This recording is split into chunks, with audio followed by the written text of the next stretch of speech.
누가복음 17장 11절에서 19절 말씀 저와 여러분이 한 절씩 읽도록 하겠습니다.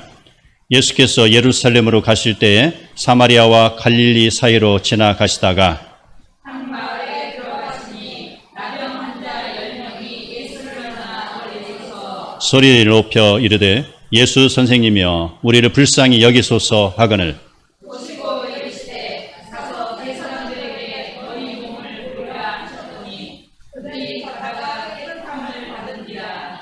그 중에 한 사람이 자기가 나은 것을 보고 큰 소리로 하나님께 영광을 돌리며 돌아와 예수의 발 아래 엎드려 감사하니 그는 사마리아 사람이라. 예수께서 대답하여 이르시되 10사람이 다 깨끗함을 받지 아니하였느냐 그 9은 어디 있느냐 이 사람 이외에는 하나님께 영광을 돌리려 돌아온 자가 없느냐 하시고 그에게 이르시되 일어나 가라 내 믿음이 너를 구원하였느니라 하시더라. 아멘. 오늘은 이렇게 추수감사절로 하나님께 영광 돌리게 됨을 감사드립니다. 우리 성도님들 몇 가지씩 갖고 와서 이렇게 또 장식도 해주시고 참 아름답죠. 이게 우리들의 마음인 것 같아요. 예, 마음이 전달이 돼야 돼요. 마음은 전달이 돼야 상대방도 그렇구나 서로 감사하고 있구나 이걸 느끼는 거예요. 예, 이 참 좋습니다. 추수감사주일. 저는 이 추수감사절을 맞이해서 지나온 그런 길을 한번 생각해 보니 젊은 날에는 그저 평신도로서 열심히 살고 또 열심히 선교 사업도 하며 살면 되겠다라고 생각하고 그렇게 살았어요. 그런데 하나님은 그런 저에게 또 신학 공부를 하게 하시고 또 사업가로서 하나님께 충성하기보다는 사역자로서 하나님께 충성하기를 원하셔서 오늘 이 자리에 세우신 게 아닌가라고 생각해 봅니다.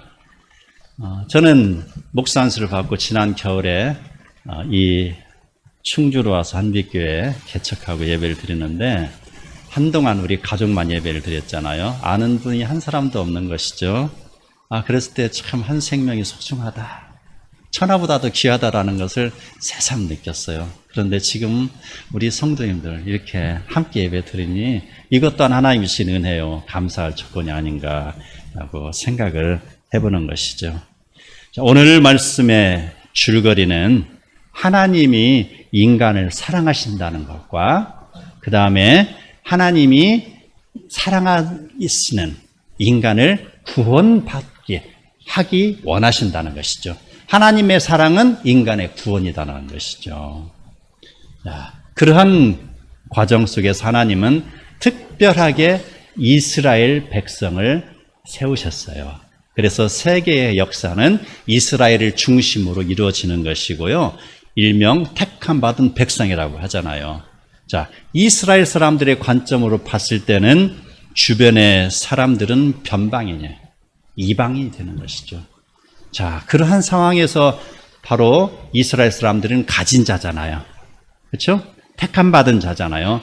그러면 가진 자는 가지지 못한 자에게 베풀어야 되는 거고 그들을 위로해 줘야 되는 상황이 맞는 것이죠.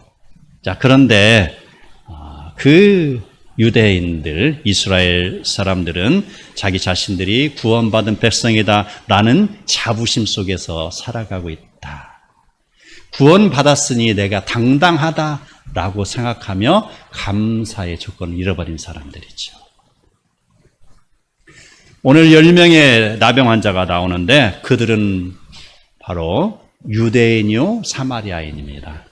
자, 그들 모두는 죄인이고 나병 환자인 것이죠.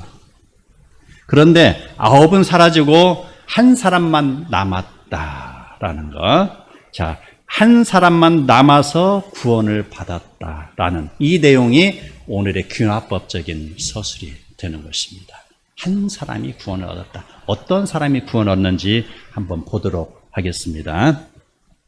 예수님께서 예루살렘으로 가시는 길에서 바로 10명의 나병 환자들이 있는 곳을 지나가시는 것이죠.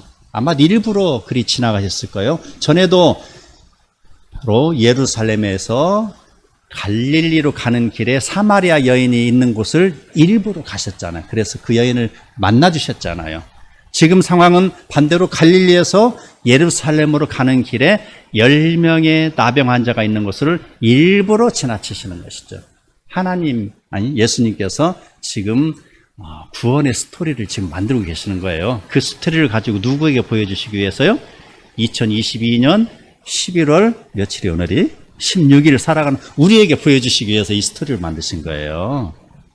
그 길에서 바로 나병 환자를 만났다라는 것입니다. 당시에 나병에 걸렸다는 것은 하나님의 진노를 받았다라고 생각이 됐던 때입니다. 그래서 그 10명의 나병 환자들은 자기들끼리 무리를 지어서 생활을 하고 있다가 예수님이 지나간다는 소리를 듣고 달려왔습니다. 힘있게 달려와서 가까이 이르렀습니다. 그러나 더 가까이는 가지 못하는 것은 자신들은 나병 환자이기 때문에 일반인들과는 격리되어야 된다는 것이죠. 그래서 그들이 할 수 있는 방법이 무엇이 있을까요? 소리 높여 예수님을 불렀다라는 것입니다. 소리를 높인다라는 거, 들어 올린다. 소리를 들어 올린다. 자기들이 지금 이야기하고 싶은 내용을 들어 올린다. 누구에게로? 예수님에게로. 자신들의 괴로움을 해결받기 위해서 소리 높여서 예수님께 향했다는 그런 것이죠. 그리고 말합니다. 예수 선생님이여, 우리를 불쌍히 여기소서라고. 그는 예수님이 선생님으로 보였습니다. 자, 그들은 예수님을 어떤 분으로 알고 있습니까? 자, 그동안에 자기들의 병을 낫기 위해서 백방으로 노력을 했을 거예요. 그러나 아무리 노력해도 낫지 아니하고 들려오기는 나사렛 예수라고 하는 분이 많은 기적을 일으킨다라는 것을 들었습니다. 바로 눈먼 자를 뜨게 하신다는 걸 들었습니다. 앉은 자를 일으킨다는 걸 들었습니다. 귀신 들린 자에서 귀신을 내쫓는 분으로 들었습니다. 그뿐 아닙니다. 바로 물로 포도주를 만드신 분으로 들었습니다. 그분이시면은 세상에서 불치병으로 지금 생각하고 있는 이 나병도 고쳐주실 수 있을 거다라는 확신을 가지고 있는 것이죠. 그래서 그들이 예수님을 찾아가서 불렀던 것입니다. 그리고 말합니다. 선생님이여, 우리를 불쌍히 여기소서라고 하였던 것입니다. 사람들이 어려움을 당하게 되면 어떻게 돼요? 바로 정치인들은 누구를 찾아가요? 무당집을 찾아가잖아요. 많은 곤욕을 당하게 되면은 궁지에 몰릴 때는 바로 와서 회개하는 게 아니라 무당을 찾아가서 어떻게 하면 이 난국을 해결할까라고. 죄 지은 사람은 누구를 찾아가요? 법조인을 찾아가서 어떻게 하면 좀 더 내 형량을 줄일까 하는 것이죠. 그 다음에 사업에 실패한 사람들은 누구를 찾아가요? 은행장을 찾아가잖아요. 자, 그런데 바로 그 환자들은 예수님을 찾아왔다라는 것이죠. 예수님, 지금 예수님을 찾아가면 나의 병은 고침을 받을 수 있을 거다라는 생각을 하고 있습니다. 세상에 수많은 사람들 자신들의 해결되지 않는 문제를 해결받기 위하여서 많은 사람들이 예수님을 찾아와 기도하는 모습을 우리는 보게 됩니다. 그리고 참으로 예수님께 부르짖었던 그 환자들이 이제 예수님의 말씀을 기다리고 있습니다. 저 예수 선생이 와서 나를 안수하여 주거나 아니면은 그 말로써 귀신을 쫓아내는 것 같이 나병아 떠나가라 라고 지금 말할 줄 알았는데 예수님께서는 무슨 말씀을 하십니까? 너희들 왔니? 10명 왔구나. 너희들 바로 즉시 제사장들에게 가서 너희 몸을 보이라 라고 하였습니다. 자신들이 기대와는 전혀 다른 지금 모습이 나타나고 있는 것입니다. 그렇죠. 의사에게 가면 청진기를 대고 진찰을 하는데 예수님은 그런 과정도 없이, 나스라라는 과정도 없이 다짜고짜로 제사장에게 보이라고 했으니 이것은 무엇입니까? 바로 순종을 이야기하는 것이죠. 이스라엘 백성이 모세를 원망했을 때 불뱀들이 백성에게 보내어져서 백성을 물어서 많은 사람들이 죽게 되었습니다. 그랬을 때 하나님께서는 모세에게 놋뱀을 만들어 장대 위에 달아 물린 자들을 그것을 보게 하라. 그리하면 살리라 라고 했을 때 바로 그 놋뱀을 바라본 자들은 어떻게 됐어요? 살았죠. 순종인 것이죠. 바로 나병 환자들에게 대해서 제사장들에게 가서 보이라 한 것, 이러한 순종의 테스트인 것이죠. 그들이 이제 예수님 말씀을 듣고 가다가 자기가 깨끗함을 받은 것을 발견했습니다. 열심히 하나님께 기도하고 금식하며 울며 부르짖었을 때 자기의 기도 응답을 받는 거나 마찬가지라는 것입니다. 깨끗함을 받은 그들, 자, 그들은 제사장에게 보이고 기쁨에 가득 찼다라는 것입니다. 자기 자신들의 부르짖음에 응답받은 것을 보고 그들은 뛸 듯이 기뻐했을 것입니다. 그런데 그들은 지금 어디에 가 있습니까? 자신들의 병을 낫고자 병을 고쳐주신 분을 잊어버리고 자신들이 살던 그런 고향으로 달려간 것 아니겠습니까? 가족도 보아야 되죠. 가서 논밭도 일구어야 되죠. 내가 부리던 그 소는 잘 있는지, 아니면은 그때 내가 하고자 했던 일들은 지금 잘 진행이 되고 있는지 궁금하기 그지없을 것입니다. 그래서 서둘러서 지금 자기 집으로 떠나고 있었던 것이죠.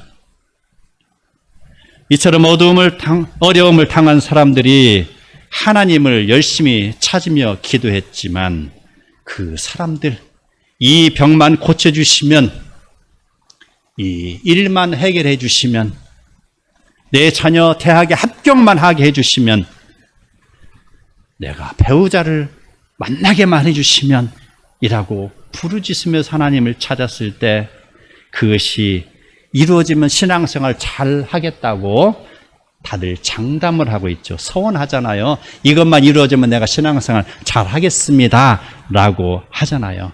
그런데 그 이후의 삶은 어떤가요?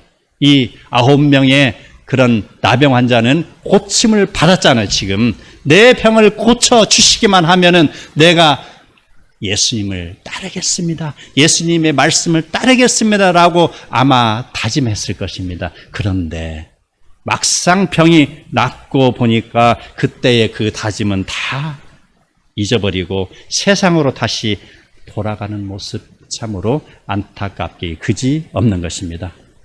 병이 낫고 보니 세상을 이제는 다 소유한 것 같아요. 내가 병 나았으니 이제 내가 날아갈 것 같다는 것이죠. 그 세상에 내가 힘들었던 것도 이제 다 해결될 줄 알고 그는 홀가분하게 뛰어서 집으로 갔던 것입니다. 살아가면서 하나님의 인도하심을 받아야 될 일이 얼마나 많이 있는데요. 그들은 단지 나병을 나았을 뿐이죠. 그러죠? 주변의 삶은 계속해서 고난의 연속일 것이고 그럴 때마다 하나님을 부르짖어야 되는데 그들은 겁없이 하나님과 맺은 끈을 놓아버리는 것이죠.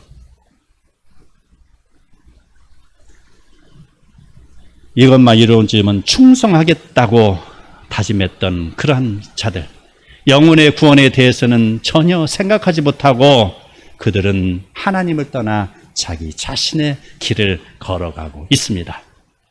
데마는 이 세상을 사랑하여 나를 버리고 데살로니가로 갔습니다. 그레스게는 갈라디아로 갔습니다. 디도는 달마리아로 갔습니다. 다 떠나버렸어요. 은혜를 다 잊어버렸다라는 것입니다. 그랬을 때 그중 한 사람이 자기가 낳은 것을 보고 큰 소리로 하나님께 영광을 돌리며 돌아와.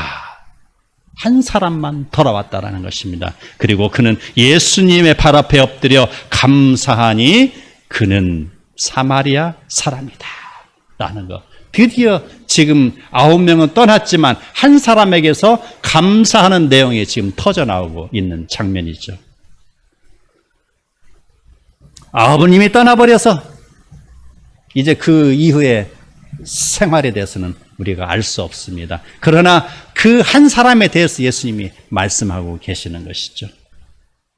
예수님의 발 아래 엎드려 감사하였다. 찾아왔다. 얼마나 그 병 나은 것이 기뻤으면은 바로 고쳐주신 분을 먼저 찾아와서 감사를 했겠습니까?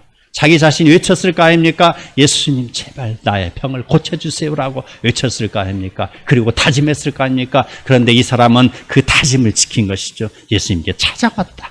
감사하였다라는 것. 그리고 하나님께 영광을 돌리고 있는 것입니다.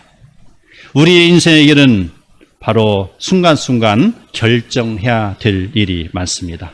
9사람이 간 길을 따를 것인지 아니면 한 사람이 간 길을 따를 것인지 인생의 갈림길에서 우리는 분명하게 길을 정해야 될 것입니다.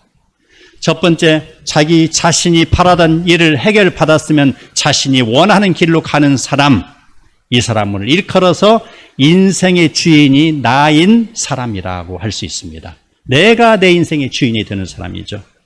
그는 하나님을 믿었으나 중요한 일이 있을 때마다 또 결정해야 될 일이 있을 때마다 하나님을 잠시 뒤로 물러나게 하십니다. 하나님 잠깐 뒤로 물러나 계시죠 라고 말합니다. 그리고 이번 일은 제가 알아서 결정할 테니 하나님 보시기에 좀 불편하시더라도 눈 한번 찔끔 감으시고 못 본 채 해주세요 라고 하면서 자기 자신의 하고 싶은 대로 일을 처리하는 사람, 그 사람을 일컬어서 내가 인생의 주인인 사람이라는 것입니다.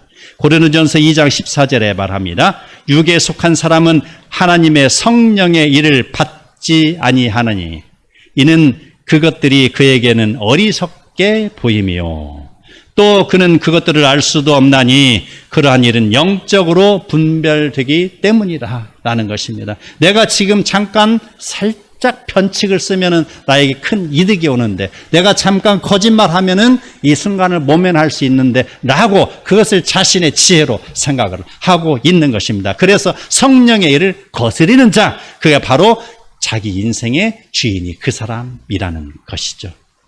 죽을 수밖에 없는 죄인들, 그들은 세상의 어느 민족보다도 더 많은 사랑을 받았음에도 불구하고 하나님의 은혜에 감사하지 못하는 사람들이 아닙니까? 그들은 자신들의 종족에게로 돌아가 유대의 특유 선민 사상에 도취되어서 지금도 그리스도를 외면하고 있는 사람들이 아닙니까? 사도행전 28장 26, 28절에 보면 이렇게 나옵니다. 일러스되 이 백성에게 가서 말하기를 너희가 듣기는 들어도 도무지 깨닫지 못하며 보기는 보아도 도무지 알지 못하는도다.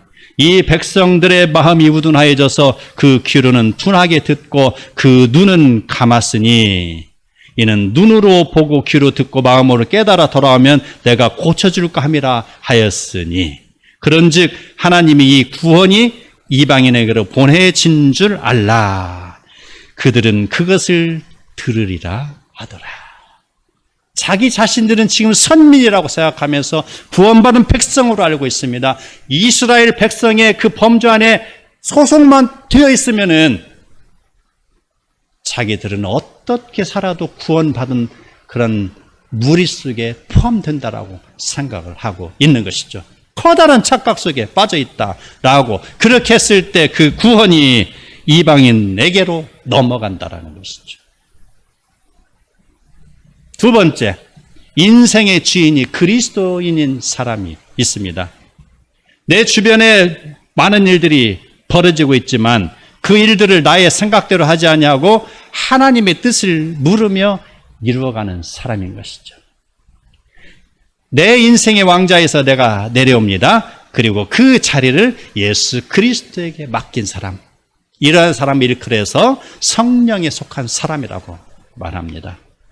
그리스도에게 맡긴다는 것, 내 인생에 가야 할 길을 주님의 방법으로 결정한다, 그리고 따른다라는 것입니다. 주님께 맡겨야 한다, 주님께 물어봐야 된다라고 했을 때 어떤 초신자가 물어봅니다. 어떻게 예수님의 음성을 듣죠? 어떻게 예수님께 통화를 해야 되죠? 라고 하니 그를 전도한 성도가 뭐라고 한 줄 알아요? 예수님 전화번호 있는데 뭔데? 0695냐? 라고 이렇게 069원, 예수님 전화번호 069원이래요. 그렇게 말해서 함께 웃었던 일이 있는데 바로 여하튼 구원받은 성도의 삶은 그리스도에게 나를 맡긴다라는 것. 그리스도에게 맡기는 방법은 뭐예요? 성경에 다 나와 있습니다. 마태를 향해서는 나를 따르라고 했잖아요. 요한복음에서는 말합니다. 니고데모에게 바로 요한복음 3장에서 말씀하셨죠. 요한복음 4장에서는 그 사마리아 여인에게 말씀하셨습니다. 구구절절히 지금 예수님의 그 말씀을 따르는 내용들이 성경에 가득 차 있습니다. 이 성경 말씀을 나의 것으로 받아들이고 행할 때 이러한 삶이 예수 그리스도의 말씀을 따르는 삶, 그러한 삶이 바로 성령에 속한 자의 삶이다라는 것입니다. 그런 삶을 살았을 때 그리스도께서 내 인생을 책임져 주시는 것입니다. 시편 50장 14, 15절에 나옵니다. 감사로 하나님께 제사를 드리며 지존하신 이에게 네 서원을 갚으며 환난 날에 나를 부르라. 내가 너를 건지리니 내가 나를 영화롭게 하리라 라고 하였습니다. 감사로 제사를 드리는 자, 환난 날에 하나님께서 그를 구원하신다라는 말씀이 되는 것입니다. 사랑하는 성도 여러분, 예수님께서 묻고 계십니다. 똑같이 병고침을 받았는데 9사람은 지금 어디에 있느냐라는 것이죠. 나와 함께 대학 시절에 아니면 젊은 날에 캠퍼스에서 그 전도지를 들고 함께 전도했던 그 형제는 지금 어디에 있습니까? 자녀들의 그런 어려움을 기도 제목으로 내세우면서 밤새워서 울며 불며 기도하며 내 자녀들을 잘 되기를 간구했던 그 집사님은 지금 어디 가 있습니까? 바로 이러한 문제를 두고 내가 하나님께 충성을 하면은 하나님이 나를 도와주시겠지 하면서 그 자녀가 어린 나이에 공부하고 취직해야 될 나이에 열심히 주일학교에 가서 교사까지 했던 그 교사, 지금 어디에서 무엇을 하고 있습니까? 예수님은 지금 이 이방인 외에는 하나님께 돌아온 자가 없느냐라고 말씀하고 계십니다. 예수님의 원하시는 방법은 지금 10사람 모두가 다 돌아오기를 원하시는 것인데 9사람은 지금 떠나버렸습니다. 오직 한 사람만 돌아왔다라는 것입니다. 그는 사마리아 사람이라는 것이죠. 그는 구원받아야 될 이방인입니다. 이스라엘 사람들은 그를 이방인이라고 손가락질을 하지만 주님의 품으로 돌아온 자는 바로 이방인이었습니다. 제사장과 레위인 강도 만난 자를 만났을 때 외면하고 자기들의 길을 재촉해서 떠났지만 강도 만난 자를 정작 도운 사람은 이방인, 이 사마리아인이었습니다. 자신들의 그 구원받은 백성이라는 그런 자부심을 가지고 그들은 아무렇게나 살고 있을 때 바로 그 구원의 선물은 믿음을 지킨 자들에게 주어지고 있으니 로마서 11장 25절에 나옵니다. 이방인의 수가 충만하게 들어오기까지 이스라엘의 덜어는 우둔하게 될 것이다 라고 했습니다. 예수님이 그에게 또 말씀하십니다. 일어나 가라, 내 믿음이 너를 구원하였느니라 라고 하십니다. 우리 시편 100편 4절 함께 읽겠습니다. 시작. 감사함으로 그의 문에 들어가며 찬송함으로 그의 궁정에 들어가서 그에게 감사하며 그의 이름을 송축할지어다. 아멘. 감사함으로 하늘의 문에 들어가는 자, 바로 감사함으로 그의 이름을, 예수 그리스도의 이름을 송축하는 자, 이러한 사람 예수님이 찾고 계십니다.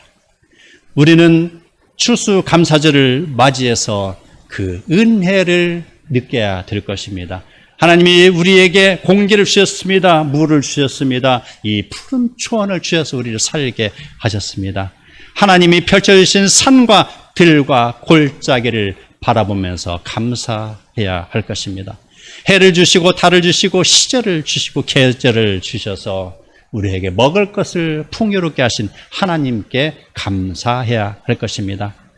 밤새 밀려오는 철썩철썩하고 바위에 부딪히는 파도 소리를 듣고 두려워하기보다는, 또 밤새 천둥 소리를 듣고 두려워하기보다는 그 시인은 감사함으로 그 소리가 하나님이 나에게 주시는 음성이다 라고 생각하면서 감사한 것처럼 그 모든 상황을 나는 감사함으로 받아들여야 할 것입니다.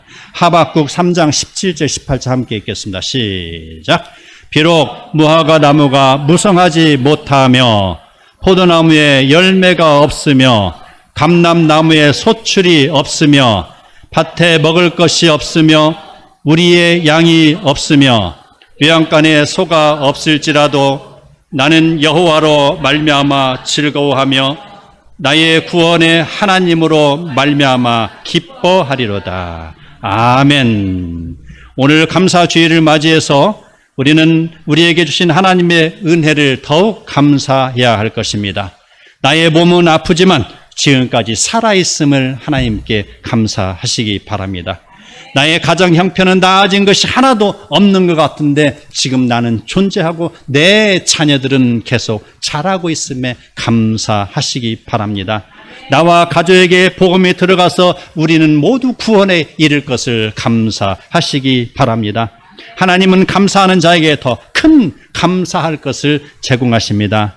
하나님의 말씀에 의지하는 자, 천국에 이르도록 감사하는 성도가 되시기 바랍니다. 그러한 자, 영에서 시작해서 육에 이르기까지 하나님의 복을 다 누리는 그런 복된 성도 다 되시기를 축원합니다.